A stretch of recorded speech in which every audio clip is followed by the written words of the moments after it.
Tayo ay matanda na, sana. Malamig ang tingin, matamis ang ngiti, may kislap sa mga mata.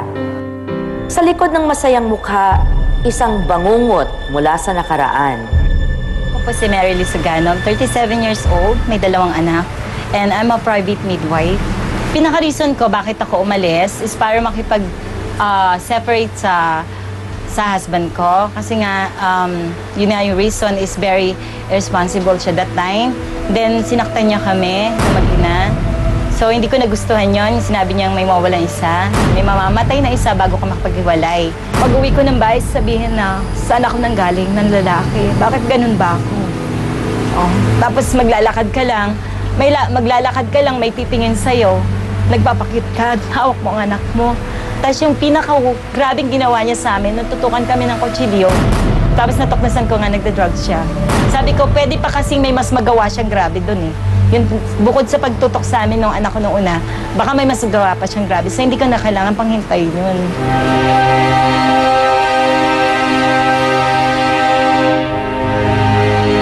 Pinili niya maging malaya. Mary Lee Sugano. Hi mga kapatid, si Mary Lee Sugano. Kasama po natin. Hello Mary Lee. Naku, umpisa pa lang naiiyak ka na. Yes, I'm Wag- sorry. Sa akin ka pa nag-sorry na umiyak ka. Alam mo naman akong reyna ng iyak. Eto, ang nangyari kasi, irresponsable, walang trabaho at nalulung pa sa droga ang dating asawa ni Mary Lee, mga kapatid. Paano humantong sa desisyong dapat nang lumaya sa mapang-abuso mong relasyon? Nagulat ako nung sinabi mong sinaktan niya, kayong mag-ina na. Yes, kasi ang ayoko lang po dun sa husband ko. May time kasi nung baby pa si Micah, buhat-buhat ko po siya. Eh, di ba po pag naglalakad tayo sa isang road, kahit hindi tayo nakatingin sa side natin, alam natin na tinitingnan tayo. Oo, you see So, Ma'am Shawi, napatingin lang naman ako dahil alam kong may tumitingin eh. Ang sabi, ba't ka titingin-tingin dyan? May anak ka na nga, pakit ka pa. Yung parang feeling ko, hindi ko naman siya tinitingnan. Hindi, tsaka ano yung normal ng tao? Alam mo, maglakad ka nakapikit. Mahirap yun, di ba? Pinapatawa lang kita. Hindi, so, pag uwi nyo ng bahay, sinakta na kayo. Kasi nung nagsama kami, Ma'am Shawi, hindi talaga yon biglaan. Pero yung anong nangyari? When you say sinaktan kayo ng anak mo, saktan na paano? Physically, pati yung bata? Tinutukan niya kami ni Micah ng patalim. Bali... Pati si Micah? How old was Micah? Bali, yung sa akin yung tinutok niya, parang dito yata sa dibdib. Din yung sa anak ko, sabi niya is kailangan isa daw ang mawala sa amin. Hindi daw kami pwedeng maghiwalay kasi magkapit-bahay lang po kami. Okay, so that was the point ba? Na nagdesisyon ka na, Opo. lalala pa to? Kasi po, nakita ko po siya noon. Actually, eye to eye, nakita ko po siya na gumagamit siya. So, sabi ko baka maulit pa. So, paano mo ginawa bigla ang desisyon? Tama na, magbabalot na ako. Tinago mo ba sa Hindi kanya? po ganon, hindi po ganon. Agad yung ginawa ko nung gabing tinutukan niya kami. Pinabayaan ko lang po siya. Parang oo lang na oo kasi baka dumilim-lalim paningin. Eh, manaksak na. Bali, nasa loob ko lang po. Ang naging step ko po nun, pumunta ng bumiyahi po ako.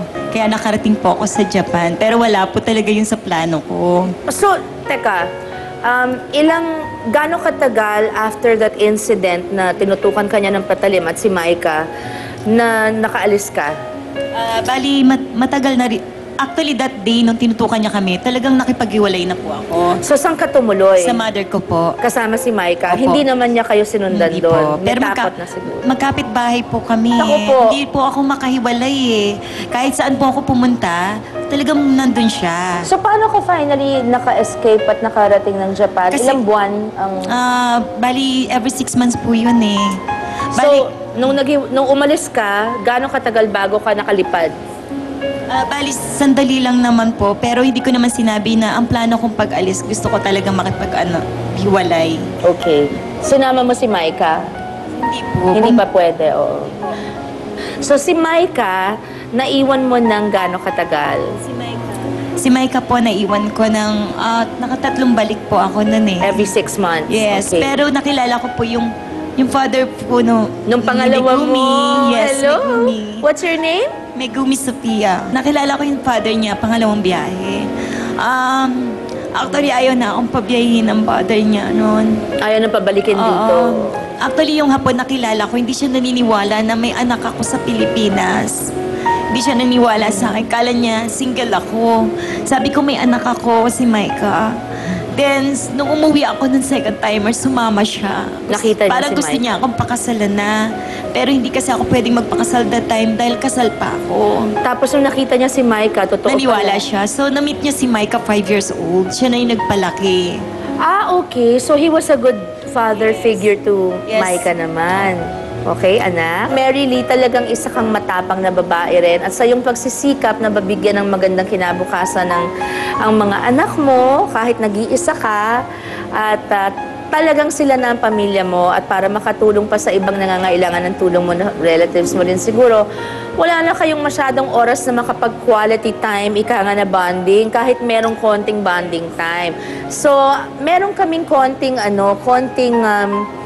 alay lang sa inyong mag-iina na sana makadagdag sa pagkolekta ninyo ng napakaliligayang memories together at sana masundan pa ng mga mas marami pang mga bonding moments. Makahanap ka sana ng mas maraming paaanakin, subalit sa tamang oras para makapag-bonding kayo ng tama.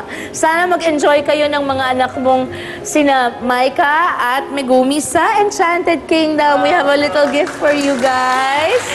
Okay, it's a small gift, but please, it's from our heart. So, thank you very much at salamat din sa inspirasyon na binigay mo sa amin, Mary Lee. What message do you have sa mga babaeng siguro nawawala ng pag-asa, nasa isang abusadong relasyon at feeling nila wala na akong pupuntahan?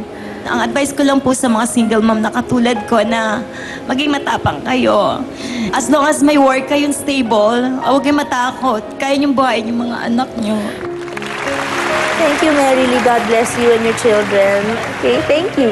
Susunod po, mga kapatid, si Mr. Fu at ang kanyang kwento ng paglaya. Paglaya saan? Babalik pa po ang kasama mo, kapatid.